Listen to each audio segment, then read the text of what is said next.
di Vindes. Ya. Iya kan? Dengan gamblangnya Indra Jegel bilang menu ini terinspirasi dari Tansu Omceng. Waktu itu kita. Kenapa bisa sampai di sana?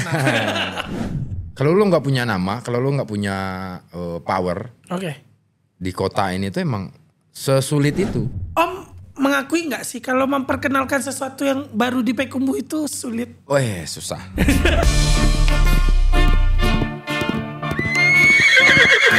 Halo semua, kembali lagi di perjalanan Kusye Bendi. Hari ini perjalanannya pasti akan sangat menyenangkan karena Om Ceng di sini. Ya. Mungkin sebagian mengenal Om Ceng dari perduniawian kulinernya nih, Tansu Om Ceng. Tapi sebelum kita membahas yang lain, yang kita bahas, Dev sendiri mengucapkan terima kasih nih.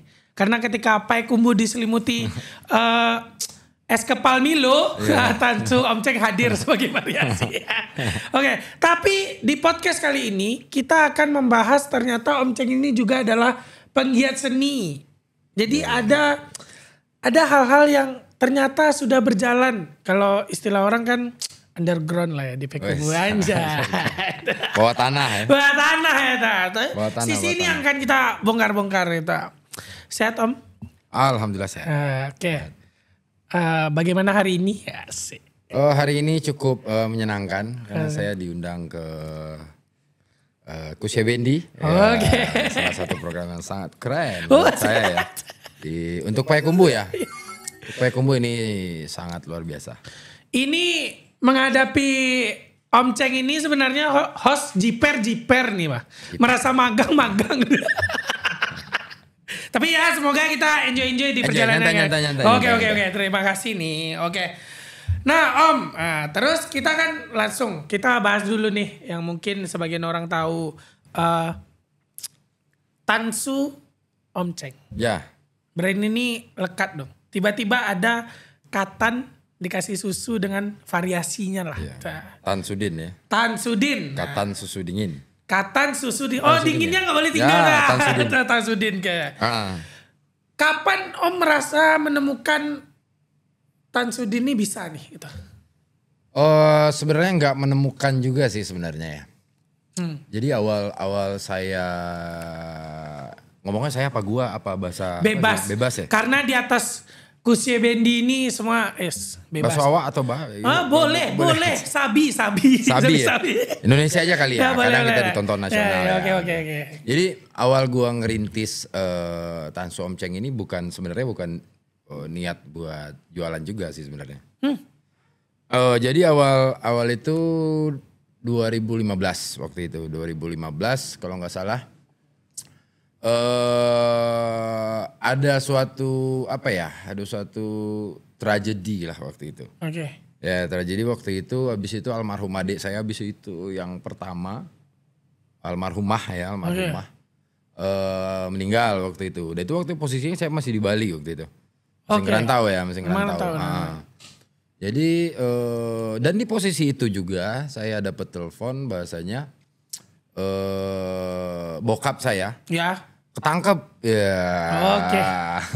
Waktu itu tuh awal podcast aja udah langsung plot twist ya. Iya. Bukan di sini, di Lampung waktu itu kalau nggak salah. Oke. Di Lampung. Jadi faktor ekonomi ya sebenarnya. Faktor ekonomi yang mengharuskan saya untuk pulang. Berarti bisa dikatakan terpaksa pulang. Mau nggak mau harus pulang, lihat ibu di rumah udah kayak gimana. Saya 7 orang beradik kakak. Okay. Sementara yang nomor 2 sampai yang kecil waktu itu masih sekolah kan. Masih sekolah, ada yang kuliah, ada yang sekolah. Berarti adik Om Ceng tuh 6 tuh? 6. Okay. Sekarang 5 kan. Sama yang meninggal. 6 orang tuh. Bawa saya lagi kuliah waktu itu. Oh enggak, masih SMA waktu itu. Di Bali ini ngapain? Dulu saya ngeband kemana-mana. Oke. Jadi tamat SMA, saya memutuskan untuk ngerantau, coba peruntungan di Pulau Jawa lah waktu itu. Jadi waktu itu saya hijrah ke Jawa, ke Jakarta ya. Jakarta ngeband. 2015 2008 transisi 2009 saya sempat kerja di Gavon Custom Shop Gitar di Solo waktu itu. Oke, tunggu. Kenapa ada transisi kerja? Apakah serealistis? Ya biasalah, ngeband mungkin dianggap sebagian orang waktu itu kan belum bisa terlalu menghasilkan. Atau Karena emang nggak ada duitnya. Oh, bukan belum bisa menghasilkan. Nah gitu. Ngeband di ibu kota itu kalau misalnya kita tidak punya koneksi yang bagus, habis itu kita juga tidak punya brand ya. Oke. Intinya apa ya maksudnya? Intinya sedang merintis itu sesulit itu. Sesulit itu. Bahkan saya sempat menjadi ada salah satu kafe waktu itu di kawasan Jakarta Pusat. Bahkan saya di sana awal-awalnya nontonin band. Habis itu ditanya nih sama yang punya kafe nih gitu kan. Lu bisa ngeband? Bisa gitu loh. Oke. Besok ada yang kosong, lu ajak teman lu main sini. Nah gitu. Dan itu gak selalu ada. Oke, berarti memang setidak mudah itu berarti ya? Setidak mudah itu. Bahkan di awal-awal gua main ke kafe itu tersebut ya. Gua boleh sebut nama gak sih? Ya boleh sebut ya, aja. nama tempat itu Equal Park dan itu sangat berjasa di hidup gua. Oke. Equal Park itu sekarang masih ada tempatnya? Masih. Equal Park? Equal Park di Jalan Jaksa itu sangat berjasa. Awal itu brother ya, gue nyebutnya brother ya. Karena semua orang nyebutnya brother Dendi. Di awal gue hidup di sana itu ngekos tuh waktu itu. Ngekos di Petamburan 3. Tunggu, hal ini terjadi setelah Om Ceng lepas SMA? Ya. Dengan mental anak SMA hal ini udah terjadi gitu? Udah, karena saya punya cita-cita waktu itu emang menjadi anak band, menjadi rockstar ya waktu itu ya. Tapi gak semua anak yang ingin jadi anak band itu kepikiran langsung ngerantau dong? Enggak. Tapi Om Ceng udah mencoba merintis. Karena gini loh, dari SMP saya udah ngeband dan peluang itu sempit. Waktu itu sesempit itu? Oke. Peluang itu di Kota Payakumbuh itu sempit. Maksudnya Sumatera Barat ya. Kalau lu nggak punya nama, kalau lu nggak punya power, di kota ini tuh emang sesulit itu. Bahkan zaman SMA pun kita kan zaman festival tuh, festival band, parade band, dan itu kita juga nggak pernah ikut secara resmi. Jadi festival band itu nggak pernah ikut. Jadi kita ikut itu di ending setelah festival itu selesai. Nah si panitia kan buka eksibisi nih buat band-band yang pengen tampil. Cuma mungut insert berapa gitu, paling 10.000, 15.000 ngambil waktu kesempatan itu. Nah kita di sana ngambil karena pertama band kita nggak cocok sama karakter lagu yang ditentuin si panitia. Oke. Di zaman itu lagunya emang ya Siti Nurbaya, Cubidet seperti itu lah kayak apa ya Queen. Oke. Sementara yang Om Ceng bawa dan kawan-kawan nih? Saya punk rock murni waktu itu ya. Iya kan, sebenarnya nggak masuk di karakter. Ini belum apa-apa udah tidak se-mainstream itu ya. Gitu. Maka akibatnya setelah festival selesai baru bisa tampil nih. Dan itu uang yang kita jadiin untuk apa ya namanya, untuk membayar insert insert itu tuh, itu pun kita ngamen di kuliner Kota Payakumbuh nih, kaki lima sampai dulu ada banyak lah pokoknya. Jadi ngamen dulu, kumpulin uang, jadi insert untuk tampil dari sana gitu loh. Tapi ketika udah ngamen nih, ngumpulin uang, terus tampil di eksibisinya tuh, apa yang dirasakan waktu itu sehingga jadi sesuatu yang kayaknya harus ngamen lagi untuk tampil lagi? Nah itu kan itu enaknya main eksibisi. Di jam eksibisi itu rata-rata udah jam 12 ke atas. Rata-rata jam 12 ke atas itu pintu gor ya. Pintu gor dulu kan sering aja di gor ya. Karena kita cuma punya gor. Dan anak-anak muda Payakumbuh yang sefrekuensi dengan saya waktu itu pasti mereka menunggu jam 12. Jam 12 itu pintu udah open, tiket udah gak dijual. Salah satu peluang sebenarnya untuk menggait massa. Karena udah gak ada tiket kan. Panitia rata-rata udah cut tiket. Udah habis tuh ya. Nah kita di sana ibaratnya emang mencari massa waktu itu. Mencari orang yang suka dengan musik segenre kita gitu loh. Jadi maksudnya serunya eksibisi itu ada itu ya gitu. Nah, ada penontonnya pasti gitu loh. Kalau festival kan enggak, cuma diliatin juri. Iya, oke. Kita full perform, habis itu musikalitas. Paling supporter teman lah ya. Ya, itu pun di tribun-tribun kan. Oke, tribun-tribun. Kan, gak ada yang di depan gitu loh. Oke. Oh, berarti waktu eksibisi ada yang di depan? Eksibisi ada dong. Ada yang lompat juga, ada yang stake diving juga seperti itu. Oke. Terus balik lagi sampai di Jakarta tadi ngekos di awalnya ngekos di Petamburan. Oke. Petamburan 3 waktu itu. Karena waktu itu sempet dibilang kerja di Equal juga enggak waktu itu. Kerja enggak kerja sih sebenarnya. Oke. Habis itu saya ketemu dengan Bang Atu namanya. Bang Atu itu salah satu soundman ya. Dia itu soundman-nya Stephen Kokonutris. Oh, nah, Stephen Kokonet ya, almarhum Bang Tepeng itu. Stephen Jam waktu itu udah ganti nama jadi Stephen Jam. Nah, dia tuh yang nawarin tuh. Kebetulan dia orang Pekanbaru ya. Cuman udah stay di Jakarta. Dia nawarin, "Lu tertarik nggak belajar buat soundman?" katanya. Iya. Otomatis gue tertarik dong karena di band gue nggak punya peluang nih. Gue main di Equal atau main di cafe itu pas emang lagi kosong aja gitu. Sementara di sana punya band reguler dong.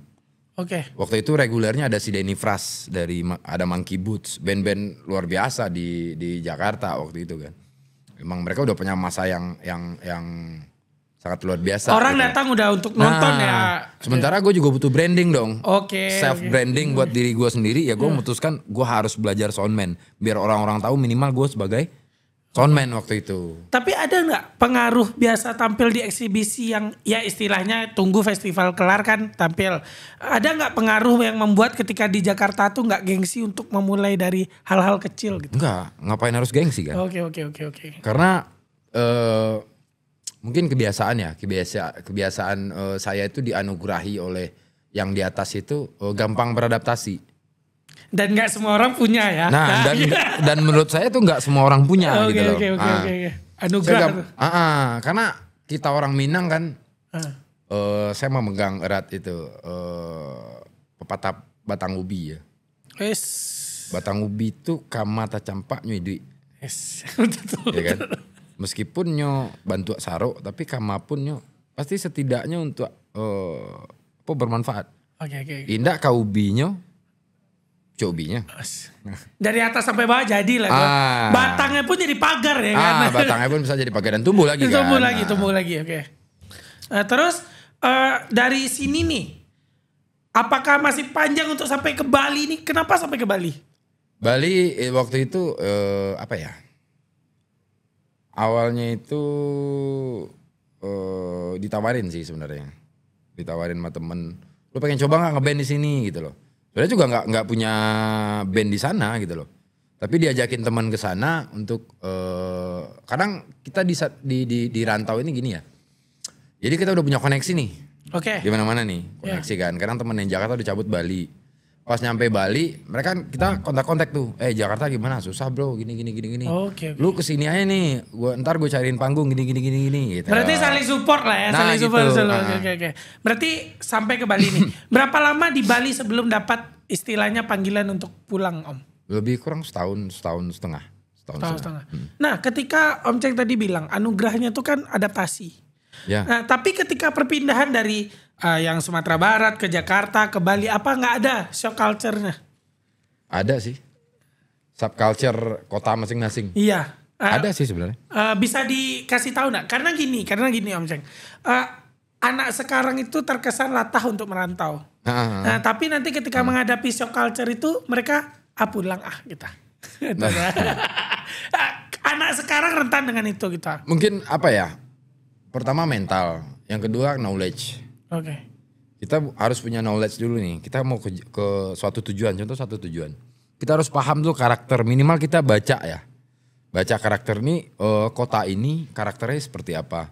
Habis itu culture-nya seperti apa. Habis itu di kitanya, pertanyaannya di kitanya, kita sanggup nggak? Oke. Kita sanggup nggak untuk apa ya?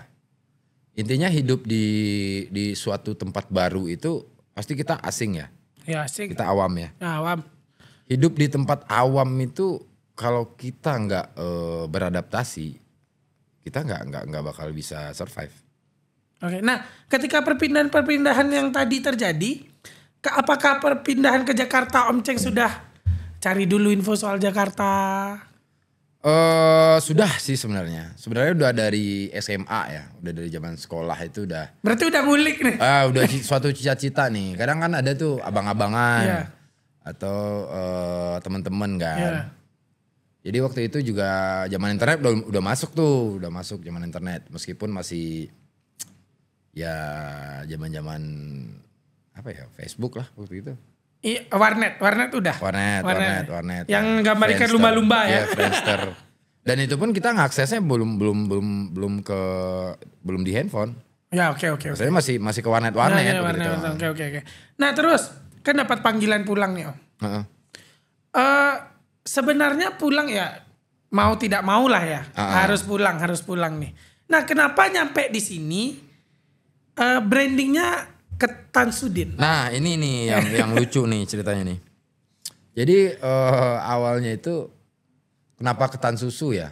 Yeah. Karena waktu itu masih di Jaksa ya, di Jaksa, Jalan Jaksa itu. Jadi gue jualan sama temen nih waktu itu. Jualan sama temen si Husen sama bini waktu itu. Jadi ngajakin lah jualan. Bro jualan yuk. Jualan apaan? Ketan susu katanya kan. Lah ketan susu. Emang gimana? Ya ketan susu, lo gak tahu ketan susu? Mayoran banyak tuh gitu. Di warkop di sini banyak tuh burjo gitu. Okay. Lah gue malah belum pernah coba gitu kan. Aneh gak sih ketan dipakein susu gitu loh. Lu harus coba. Nah dimasakin nih sama bininya nih. Oke. Itu pertama kali coba tansu. Okay. Ya dimasakin sama bininya nih waktu itu. Sama tempe mendoan. Waktu itu. Nah, wih boleh nih, enak nih gitu kan pas coba. Wih enak nih San. Ya kita jualan ini di depan ini aja, pelataran kaki lima kan. Okay. Depan kafe. Oh boleh lah. Tapi gue jualan ini juga ya, DVD juga ya waktu itu. Karena waktu itu udah jualan juga. Waktu itu gue udah punya usaha jualan DVD lah waktu itu. Berarti Tansuni sambil tambahan lah ya. Tambahan. Dia ngajakin nih karena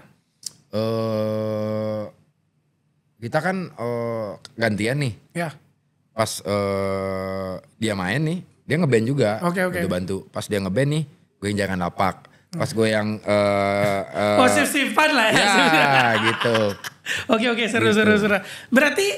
Berarti ternyata udah gladi duluan nih. Udah. Nah, terus pas di Payakumbuh keinget lagi. Jadi di Payakumbuh itu gue pengen bikin ya sebenarnya waktu itu bingung juga mau ngapain gitu loh. Coba ngeband lagi. Waktu itu sempat beberapa jalan akustikan lah waktu itu.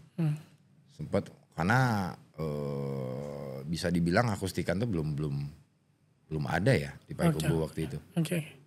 Dan gue bisa mengklaim waktu itu dan gue bareng Kiki Akustik waktu itu. Gue Kiki tuh sekarang tuh udah bagus juga tuh di Jogja doi sekarang. Yeah. Bisa dibilang tuh gue tuh salah satu pelopor ya. Bukan pelopor juga sih. Gue yang pertama main akustik di Payakumbuh. Berarti yang bisa dibilang Om Ceng nih yang membawa akustik nih. Ya main akustik tuh belum ada. Payakumbuh tuh waktu itu orang masih organ tunggal, masih ngeband full band, masih seperti itu. Gue dengan alat seadanya waktu itu malah banyak sih di di Simpang Benteng waktu itu. Itu konsepnya kita ngamen juga, tapi ngamen kita bawa sound system. Kita minta izin di salah satu kafe. Di Simpang Benteng udah nggak ada kafenya. Namanya Sobat Resto. Gitu. Udah nggak ada sih. Zaman itu tuh di sana tuh salah satu tongkrongan kita lah. Oke. Jadi kita di sana minta izin sama ownernya. Kebetulan chef manajernya waktu itu teman juga, hobi musik juga. Dan waktu itu Sobat Resto tuh kan hits lah ya di kalangan mau makan nongki gitu kan. Oke. Nah terus nih memulai akustik nih. Balik lagi nih. Tansunya kenapa ke Tansu gitu? Karena menurut gue ya waktu itu emang belum ada gitu loh. Gue pengen bikin sesuatu yang beda. Nah gue main di sana itu waktu itu gue bingung kan. Gue tanya nih ke teman-teman nih, gue buka resto segala macem. Aduh gue gak punya modal gitu kan. Pulang-pulang bikin akustik dulu nih. Oke. Nah main akustik, sempat main akustik awal-awal pulang itu kan akustik dulu tuh. Iya. Di Sobat Ngamen kan, pindah waktu itu ke kafe lain, pindah lagi. Terus pokoknya waktu itu rolling di kafe-kafe Payakumbuh. Nah di situ tuh baru keingetnya, nah gue ngapain ramein tempat orang mulu ya gitu loh. Kenapa gue nggak bikin tempat gue sendiri waktu itu. Tuh. Di situ tuh awal kepikirannya tuh. Dan itu pun salah satu temen-temen masih di yang punya kafe atau yang manajer kafe itu gitu. Gue masih ingat tuh waktu itu si Mail yang bilangnya tuh, bos jangan ramein tempat orang terus bos, bikin lagi tempat kita tuh gitu. Langsung tak, iya juga. Bener juga ya, waktu itu sering main di tempatnya Mail juga kan, espresso waktu itu. Nah. Sama di Kopmil waktu itu. Oh Kopmil. Kopmil hijau tuh legend. Pokoknya Kopmil dulu, habis itu udah espresso, habis itu gua gitu lah, habis itu Tansu Omceng. Nah lahir Tansu Omceng ini di saat duit lagi nggak ada, habis itu ada pun duit nggak cukup. Oke. Gitu loh. Saya lihat di rumah, jadi ada bekas gerobak ibu jualan gorengan. Tunggu dulu Om, berarti Tansu Omceng ini lahir bukan dengan prepare yang... Bukan. Bahkan saat saya bikin merek buat di kaca gerobak itu. Oke. Tansu Omceng. Kedai dulu tuh pertama kali Tansu Omceng itu konsepnya adalah kedai ketan susu dan sup Omceng. Itu yang di Balai Nandu? Bukan, belum. Oh, belum. Awal itu di barengan di depan stasiun itu. Oke, depan stasiun. Center. Dan itu stasiunnya belum ada. Belum ada. Stasiunnya belum ada. Waktu itu masih rumah, ada lapak kopi Balando. Iya, Balando gitu. iya. Balando. Tempat biasa nobar begitu kan. Nah, gue bukanya di trotoar itu sebelah si Mas jualan salalawa. Nah, tapi sebelum jauh nih kita cerita. Om mengakui nggak sih kalau memperkenalkan sesuatu yang baru di Payakumbuh itu sulit? Susah. Sampai ada cerita karena mungkin mulai buka Tansu ini bulan Ramadan ya. Waktu itu masih ingat 2015 itu tanggal 2 Ramadan. Plannya kita 1 Ramadan nih. Makanya ulang tahun Tansu itu selalu di tanggal 2 Ramadan. Kita tanggal 2 dan sempat ada yang nanyain cola, ada yang nanyain teba. Karena konsep ketan susu dingin ini kan kebetulan waktu itu di rumah yang ada cuma mesin lama Katam es itu. Iya, Yang besi yang berat ya lebih kurang. Yang bunyinya grek-grek gitu. 15 kilo itu. Dan gerobak jualan gorengan ibu yang intinya nggak ada piston ya. Nggak ada intinya kalau mesin itu diputer, gerobak tuh kayak mau runtuh gitu loh. Berarti perjuangannya setiap muter mesin itu mesti pegang. Gerak semua? Ya pegang. Bahkan suatu hari sempat waktu itu selesai pas close kan, mau pulang kan deket tuh. Pas ada tanggul tuh di depan di jalanan itu. Nah si ban gerobak ini copot ya kan. Aduh deh itu kadalam ya matu. Kadalam. Dan dia pun yang melihat kedainya sudah ada, ya jujur ketika harus cerita roda gerobak pun sampai copot tuh amazing sih. Emang gerobaknya waktu itu tuh nggak bisa disebut gerobak antara gerobak dan ndak sih sebenarnya. Dari gerobak mungkin ya. Dari gerobak kaki 5 waktu itu. Dan baru pulang dari Bali, Sanggo di renov lah, kayak pohon-pohon yang di depan itu kan ada 2 pohon tuh, 2 pohon itu ditata kayak kayak kulturnya Bali. Oke. Dan sempat pakai belangkon Bali ini lupa sih namanya, sempat pakai itu tuh. Ciri khasnya jualan dulu kan. Jualan terus di udeng Bali waktu itu. Nah sempat bawa pulang kan. Ada tuh fotonya. Habis itu ya pokoknya ala-ala Bali gitulah. Ala-ala Bali gitulah, dan itu belum ada belum ada angkringannya, masih angkringan waktu itu nyarilah ke pasar-pasar. Puter, minta-mintain tuh bekas-bekas panduk teman-teman. Acara kebetulan punya koneksi waktu itu ke beberapa teman-teman. yang habis event gak kepake gitu kan, yang buat backdrop belakang tuh. Nah balikin nih, nyicil baru kebeli kayak apa ya, kayak busa yang kotak-kotak gitu, yang bisa disambung-sambungin. Jadi berapa lama Om Ceng bisa mengatakan masa merintis daruratnya Tansu ini berapa lama kira-kira Om? Kalau di gerobak itu 6 bulan. 3 bulan pakai gerobak lama dan alhamdulillahnya di 3 bulan itu dapat gerobak baru. Berarti responnya positif? Positif. Awal mencari mungkin ya the power of apa ya? The power of doa ibu ya. Oh sip, mantep. The power of doa ibu waktu itu ya. Dan emang waktu itu minta restu lah. Jadi pas bikin Tansudin itu gue pengen bikin nih suatu menu Tansu tapi nggak Tansu yang di Jakarta gitu loh. Gue pengen punya versi gue sendiri nih gitu loh. Oh berarti yang kita makan di Pekumbuh tuh udah versi sendiri? Ya versi sendiri. Gue pengen olah nih semuanya. Apa saja waktu itu ada roti bakar ketan, ada ketan crispy, ketan crispy yang bahkan dulu ada nugget ketan juga. Dan Tansudinnya sendiri pun variasi kan? Nah satu, karena Tansu Om Ceng ini adalah pelopor ketan susu es pertama di Indonesia. Dan tunggu dulu, di balik cerita susah-susah nih kita lompat nih. Kemarin Dep menemukan sebuah video di Vindes. Ya. Iya kan? Dengan gamblangnya Indra Jegel bilang menu ini terinspirasi dari Tansu Om Ceng. Waktu itu kita kenapa bisa sampai di sana? Itu kalau nggak salah 2022 ya. 2022 itu kita menjadi salah satu finalis dari ajang kompetisi anak muda kreatif lah, intinya usaha kreatif waktu itu. Dengan Tansudin? Ya dengan. Oke, terus? Tansu Om Ceng. Oke. Waktu itu dan kita menjadi finalis, tapi nggak menang ya waktu itu. Yang menang waktu itu masih teman juga dari Sumatera Barat, itu nasional. Tapi kita sempat jadi finalis.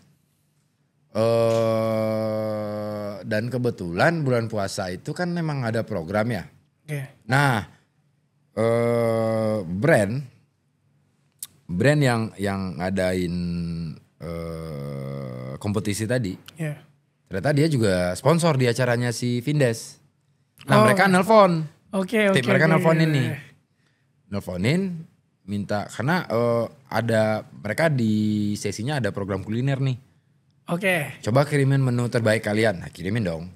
Gitu, kirimin dan approve. Itu yang dikirim apakah yang hadir di tayangan Vindes? Bukan, kita kirim resep. Oh kirim resep? Ya resipe. Kita kirim resepnya seperti ini, cara masaknya seperti ini, takarannya seperti ini gitu. Oh berarti tidak diduga pun juga sampai ke sana ya? Ya benar. Iya oke. Jadi maksudnya gini Om Ceng, ketika ada ngulik nih perjalanan Tansu itu maksudnya setidaknya memberi semangat lah kepada Genzi ini. Nah benar. Kalau baru mulai usaha tidak jual beli 3 hari itu jangan berhenti dulu. Oh saya pernah dulu. Hujan-hujanan. Gerobak tangga. Hujan pakai terpal waktu itu, terpal minjem. Ya. Jadi saya jualan itu pas zaman gerobak itu emang pakai bawa tangga. Ya. Tangga ini tujuannya Dep ya. Tujuannya tangga ini untuk kalau misalkan hujan. Iya. Saya pasang tenda tadi itu pakai tangga tadi gitu loh. Dari pohon ke pohon karena untungnya. Bumi masih berputar tuh. Iya. Untungnya waktu itu di sana tuh ada 2 pohon itu yang bisa menghubungkan antara 2 tenda saya ini kan, ujung kanan dan ujung kirinya. Nah, yang melindungi gerobak saya supaya tidak terkena hantaman badai gitu ya. Jadi ingat guys, nggak perlu langsung ruko. Ya nggak perlu harus langsung. Tapi gini, Dep sebagai seseorang yang pernah datang ke kedai Tansu, sesuatu yang berkesan bagi Dep itu adalah yang di mana tuh? Yang di Balenan Duo. Balenan Duo. Ya, karena Dep kan bocil-bocil SMA lah waktu itu. Bocil-bocil kematian. Udah bokep lu. Nah, terus sampai yang di Pakan Senayan. Pakan Senayan. Nah, yang berkesan bagi Dep itu adalah Om Ceng di sana. Ya. Maksudnya menyapa kami yang beli apa gitu kan. Tanpa Dep tahu kita akan face to face di sini. Itu menurut Dep punya kesan sendiri lah ketika Om Ceng langsung turun tuh. Nah terus Tansu ini ketika sudah punya nama segala macamnya, apakah itu membuat Om Ceng melupakan jiwa musik-musikan tadi itu? Enggak, justru malah gini ya. Tansu sama Om Ceng itu sebenarnya dua elemen yang berbeda. Ops, ya Tansu. Sebenarnya ya. Tapi mereka saling membutuhkan gitu loh. Itu hubungannya tuh. Nah, bahkan kenapa ya? Tansu ini kayak ruang. Om Ceng ini kayak pemikirnya gitu loh. Jadi pemikir ini butuh ruang. Butuh ruang. Ruang ini butuh melampiaskan apa ya? Unek-unek atau saya dulu pernah ini Dev. Dulu pernah punya cita-cita ya. Zaman-zaman masih ngerintis lah dulu. Yeah. Ketika numpang-numpang di space orang, ketika mesti harus ngemis-ngemis ke apa ya? Intinya ada peluang nih di sini nih, ada yang punya space. Terus kita mencoba di sana itu buat menyapa, coba untuk beradaptasi. Yang sementara kita butuh space-nya nih untuk kita berkegiatan atau kita mau bikin. Karena dulu sempet hobi juga bikin gigs, ya kan? Oke. Bikin gigs. Karena kita tahu kan, band salah satunya kalau kita nggak bikin suatu event atau suatu gigs, itu band seperti kita ini mau manggung di mana? Ya, tapi yang mengerti rasa itu adalah orang yang menjalani, ya kan? Jadi kita menghadirkan wadah untuk kita dan teman-teman sefrekuensi atau segenre dengan kita gitu loh. Oke, jadi maksudnya histori Om Ceng itu membuat Om Ceng berpikiran untuk membuka ruang bagi kawan-kawan ini lah ya? Nah benar. Oke. Jadi maksudnya ketika dulu mungkin masuk ke kafe itu tidak segampang itu. Sampai pada akhirnya Tansu Om Ceng itu jadi adalah tempat yang familiar sekali dengan event. Ruang kreatif. Ruang kreatif itu. Dan Tansu Om Ceng adalah salah satu creative space pertama Sumatera Barat. Kenapa? Ketika Om Ceng mengatakan creative space pertama di Sumatera Barat, apa sebenarnya yang disebut sebagai creative space tuh? Creative space ruang ya. Ya, oke. Ruang. Ya. Kreatif apapun, segala sesuatu hal ya. Yeah. Everything ya, Yeah. everything something kreatif. Intinya penggiat seni ya, apapun jenis seninya. Ya mungkin karena itulah mungkin event-event di Tansu Om Ceng itu mungkin minggu sekarang nih musik nih misalkan. Minggu besok tiba-tiba stand up. Ya. Iya kan? Besok visual art, besoknya fotografi. Besoknya mabar. Nah, ya kita terima gitu loh. Karena di sini ruang untuk berkreasi gitu. Yeah. Ruang untuk teman-teman yang pengen pulang tapi nggak tahu rumahnya. Asik. Gitu lah. Dan inilah rumahnya. Ini rumahnya. Kalian mau bikin apa silakan. Oke. Kalian kurang duit, gua cariin sponsor gitu loh. Sesupport itu. Berarti. Nah, sesupport itu gitu loh. Karena berasa ya, dulu waktu sebelum Tansu Om Ceng itu ada, Ya. gue ngerintis juga banyak banget dikelilingi orang-orang baik yang bantu waktu itu. Oh ini nih, poinnya ini. Nah, Ini nih. saya juga dapat posisinya itu susah. Gue minta tolong sama temen dan itu dapat gitu loh. Dan bahkan diwadahi, gue pernah diwadahin sama seseorang ya. Namanya Dawil. Oke, Dawil. Ya, Thank Dawil. you Dawil. Dawil tuh intinya udah kayak apa ya? Udah sendiri, udah kayak abang sendiri lah. Perabang-abangan lah ya. Ya, intinya bukan dibilang abang-abangan juga enggak, emang abang gitu loh. Oke. Gitu. Lebih dari itu lah. Iya gitu loh. Dia fasilitasin kami beberapa band waktu itu. Dia punya kafe waktu itu, Lamante Cafe nama kafe. Oh, Lamante. Dia fasilitasi kami waktu itu ada 10. Kumpulin lah berapa band. Gue beliin alat. Kalian nyicilnya ke gua. Oke. Nah, ini alat kalian manfaatin, kalian mau bikin festival, kalian tarik sewanya, kalian buat nyicil, balikin alat ini buat kalian. Ketika sedang merintis atau membuat sesuatu dan kesulitan, hal-hal seperti itu kayak oase di padang pasir. Nah, oase padang pasir. Udah asli kan. Itu bantu sering ini babuko, babunya senang wayawi. Anak sekarang bilangnya makasih orang-orang baik. Ya, makasih orang-orang baik, berkah selalu ya. Berkah selalu, makasih orang-orang baik. Nah, seperti itu. Nah, terus kita sebelum kita membahas yang ruang kreatif ini semua bisa di sana. Bagi Om Ceng sendiri pertumbuhan musik di Payakumbuh gimana?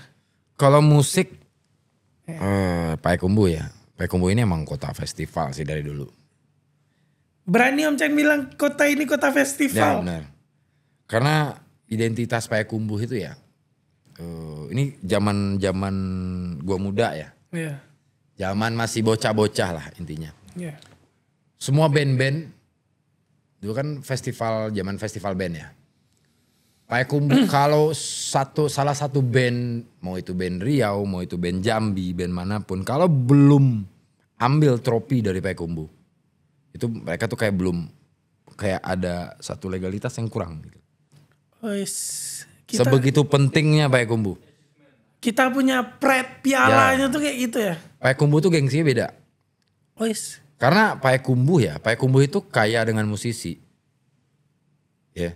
Salah satunya kita punya Blitz Band waktu itu. Oh itu udah kemana-mana lah itu. Ya, dan kita sama beriringan sama Blitz Band itu kita iring-iringan. Oke. Iring-iringan. Cuman Blitz waktu itu sebelum itu kan Bandel tuh. Sebelum Bandel Blitz dulu. Kita aja itu sebenarnya. Oke. Satu tongkrongan tapi kita beda genre gitu loh. Tapi tetap jalan bersama. Jalan bareng, kita juga temenan. Di rantau pun kita juga barengan. Bahkan kos-kosannya kita deket-deket gitu kan. Dan ini mereka memilih di jalur mainstream nih. Nah kita di side stream. Waktu itu kita nyebutnya belum ada indie-indian sih, underground. Nah independen waktu itu. Oke. Tapi Payakumbuh punya value indie? Punya. Sampai sekarang? Punya sih sebenarnya. Jadi maksudnya kalau kita digambarkan nih, mungkin kita tidak seaktif Jogja misalnya. Tapi kita punya potensi itu. Kalau aktif sih lebih sama ya. Kalau misalnya aktif Jakarta bisa bilang itu? Aktif sama. Oke. Tapi ya yang nggak kita punya itu di sini keberanian.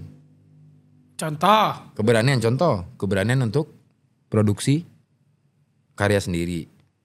Walaupun bisa dikatakan sekarang gampang, maksudnya gampang tuh bisa dikerjakan secara sendiri. Ya kan sekarang serba ada kan, serba digital kan.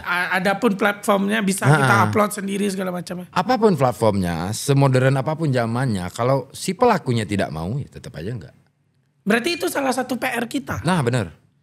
Karena gini loh, gua waktu awal-awal ngeband ya, waktu nama band gua tuh dulu Karburator ya. Sebelum itu namanya Violence. Di Violence tuh gue ngasilin satu karya judul lagunya Hari Ini waktu itu. Oke, Hari Ini. Nah itu 2006an kalau gak salah. Yeah. Dan gue cari studio yang emang bukan cari ya. Tuntut satu studio waktu itu. Ayolah buat bisa lah. Terus alatnya gak punya gitu loh. Oke. Dia cuma punya alat seadanya waktu itu. Masih sistem todong waktu itu. Oke. Belum sistem track. Di mana itu? Di Crash, tempat Daul. Thank you Daul. Daul tuh udah kayak bapak kita loh di Payakumbuh ya. Iya dah. Walaupun dan Daul legend. Ya. Legend lah kan. Living legend. Bahkan pemain band dari luar ngejar Daul main nih kan. Okay. Barih Daul banyak. Nah terus ketika udah mulai menodong nih.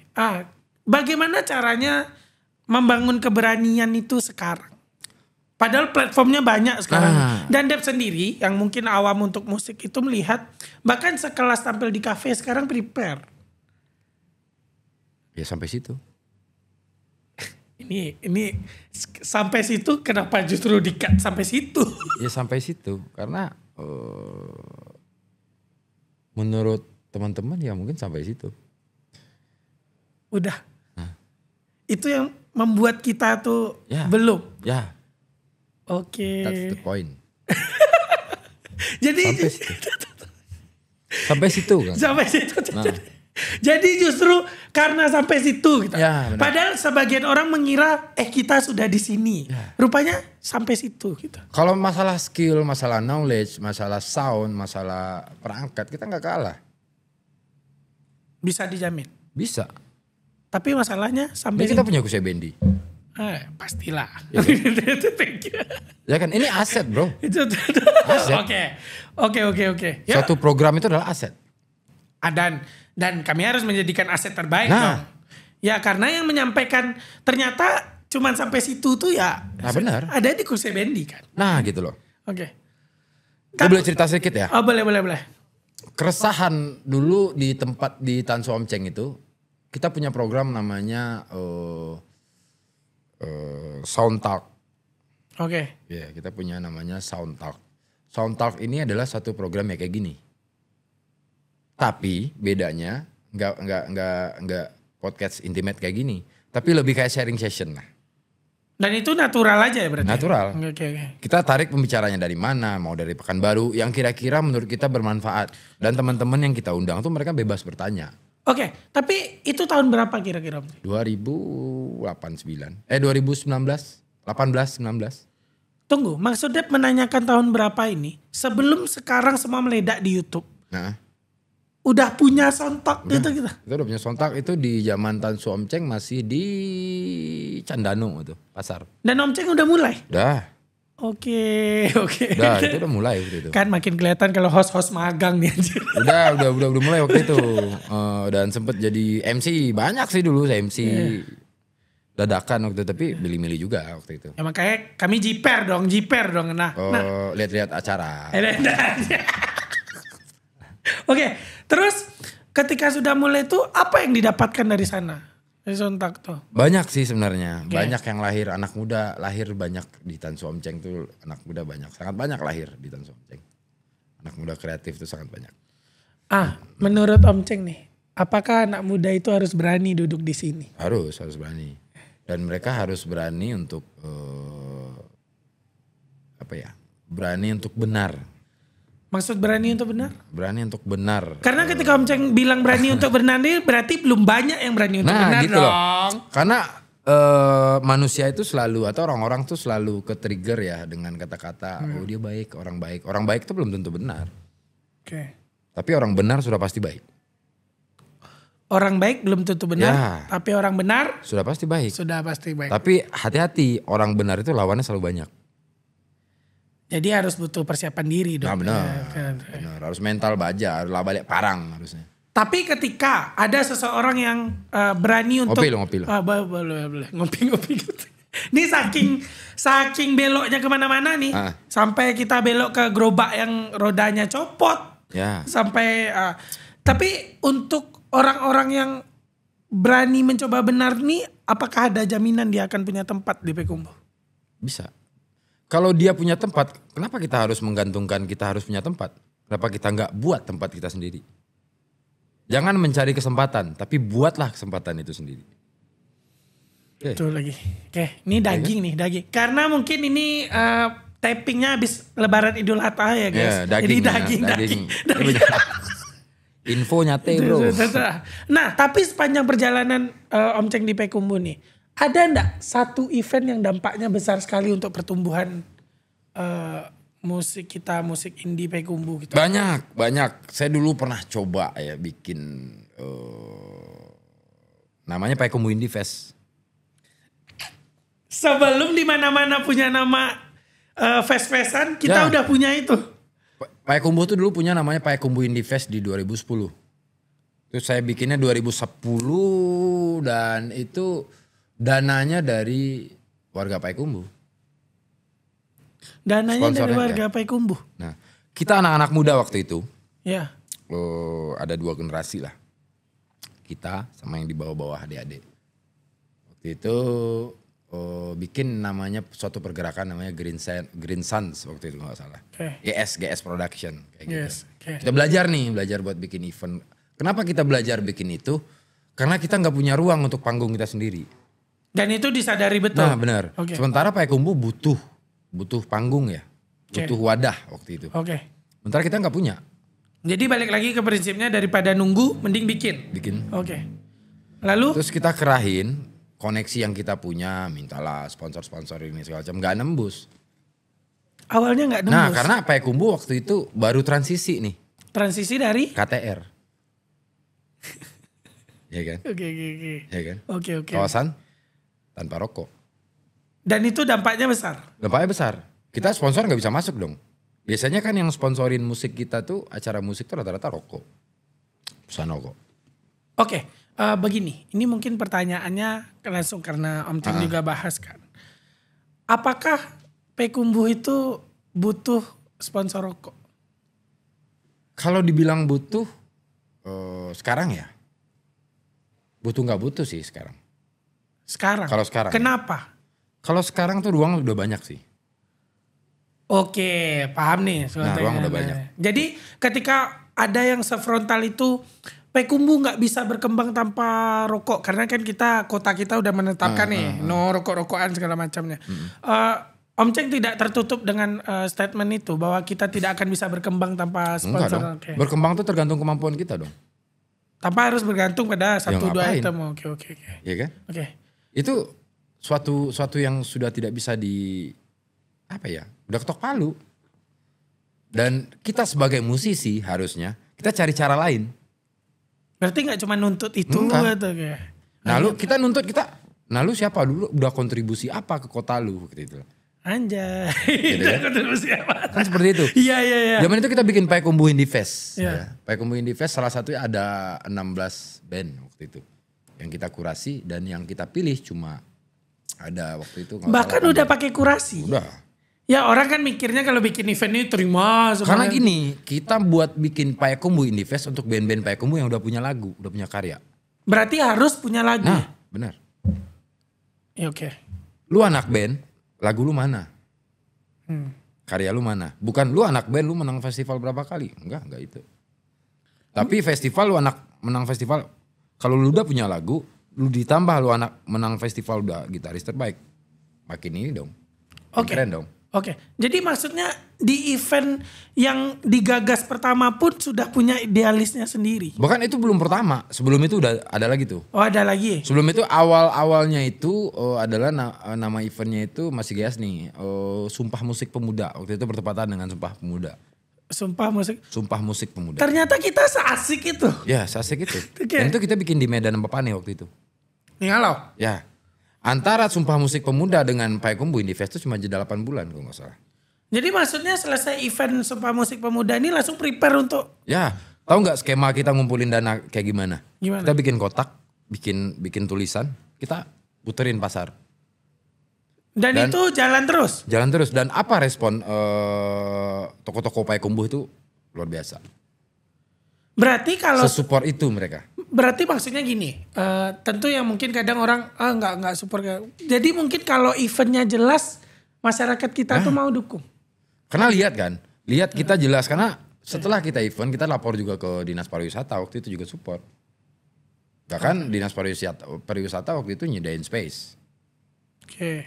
Untuk kita di Medan apa-apa nunjukin lah caranya gimana gini administrasinya gini biar dipermudah waktu itu. Oke. Nah, terus nih, ketika sudah memulai itu, berarti sudah mulai berarti dari 16 itu dikurasi tadi yang tampil berapa Om Cek? 8 band. Dan 8 band tuh berarti 16 sudah punya karya semua? Udah. Berarti emang kita sanggup sih ya? Sanggup, karena kenapa harus dikurasi? Karena kita mepet waktu nih. Oke. Event kita mulai di Open Gate itu kita di jam 8 malam ya. Iya. Habis sisa. Dan itu kita cuma dapat izin sampai jam 11 malam. Oke. Mau nggak mau kita harus cut. Oke. Jadi agar si performing tadi itu bisa main selayaknya emang mereka bawa fansnya masing-masing. Bawa rombongannya masing-masing. Tapi seru sih. Nah. Seru sih. Nah, terus ini nih bicara soal musik dan bicara tentang Payakumbuh yang akan berkembang nih. Untuk yang memulai musiknya dan merasa dia punya potensi. Coba Om gambarkan apa yang harus dia lakukan di saat ini nih. Karena tadi kita gambarkan sekarang baru berani sampai situ. Nah, tapi apa yang harus dia lakukan? Kan ini ditonton nih. Apa yang harus dia lakukan nih? Pertama jelas karya ya. Oke. Yang kedua pilihlah circle yang menurut kalian tuh emang membuat kalian berkembang. Kebanyakan masih sering salah di sana ya. Nah gitu loh. Siapa sih yang nggak boleh bilang pilih-pilih circle? Boleh, sangat boleh. Bahkan dianjurkan. Harus. Nah harus. Oke, terus? Karena sempat kalian di wilayah yang toksik ya. Yeah. Sempat kalian di wilayah yang emang meskipun kalian bener, meskipun kalian berpotensi, meskipun kalian juga pengen, tapi kalian terkungkung di suatu tempat yang kalau nggak kalian di suatu tempat itu kayak validasi kalian tuh kayak hilang gitu loh. Kenapa kalian nggak bikin validasi sendiri? Oke. Coba keluar dari zona nyaman. Mungkin itu yang sekarang banyak magernya. Nah, terus Om Ceng nih. Apa lagi event terdekat seorang Om Ceng nih? Event terdekat ya, ke 28 ini ada nih, motor-motoran nih. Anjay, motor-motoran. Untuk siapa tuh? Ada musiknya juga. Ada musiknya juga. Jadi konsepnya gini, Payakumbuh ini selain kota musik juga kota motor. Komunitas motor tuh paling terkenal di Payakumbuh. Zaman dulu Payakumbuh punya 4Cam ya. Di Ngalau dulu. Ya, itu lebih dari 1000 unit motor. Berarti memang Payakumbuh ini sebenarnya punya segala aspek potensi itu ya? Ah, benar. Cuman yang manage-nya. Payakumbuh ini adalah kota tujuan. Boleh dibilang Payakumbuh ini kota tujuan siapapun. Mau dia orang mana gitu loh. Pasti mereka memilih untuk tinggal bikin rumah di Payakumbuh. Ya, itu rata-rata ya. Bukan semuanya. Ini bukan klaim ya, tapi rata-rata ya. Tapi Payakumbuh bisa membuat orang yang datang itu mencintai kota ini. Nah, benar. Nah, Om Ceng, bagi misalnya nih anak muda yang merasa butuh sharing segala macam, apakah boleh nih menemui Om Ceng? Boleh. Banyak tuh kemarin baru ada anak-anak band yang mau ikut festival tuh. Kebetulan waktu itu ada sebulan yang lalu itu ada festival di Bukit Tinggi, ada salah satu kampus lah ngadain waktu itu. Bang, gue nanti malam mau ketemu ya, boleh. Mau nanya-nanya nih soal lagu ini segala macam aransemen, boleh gitu. Tanyalah waktu itu, dia juga band-band punk rock gitu loh. Rata-rata kan di situ lah, ngapain lu band punk, ngapain lu cari panggung di sana gitu loh. Rata-rata orang kan seperti itu. Nah gue enggak, gue dengerin gitu loh.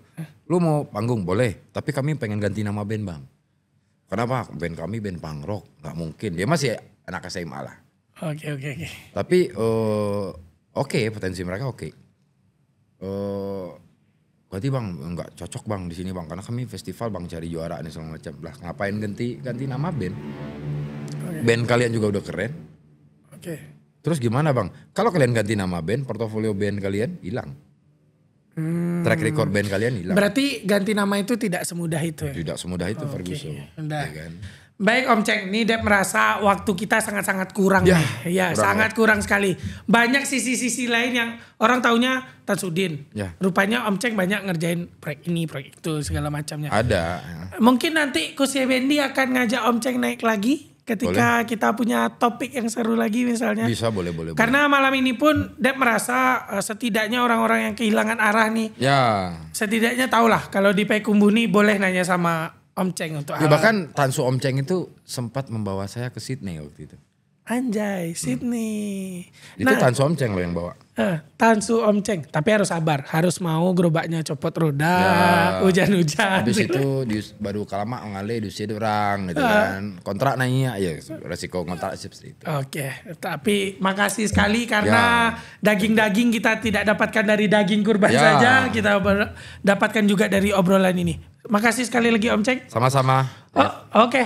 Sampai jumpa lagi di perjalanan Kusya Bendi selanjutnya. Jangan lupa like, komen, mau ngomong apa aja boleh deh.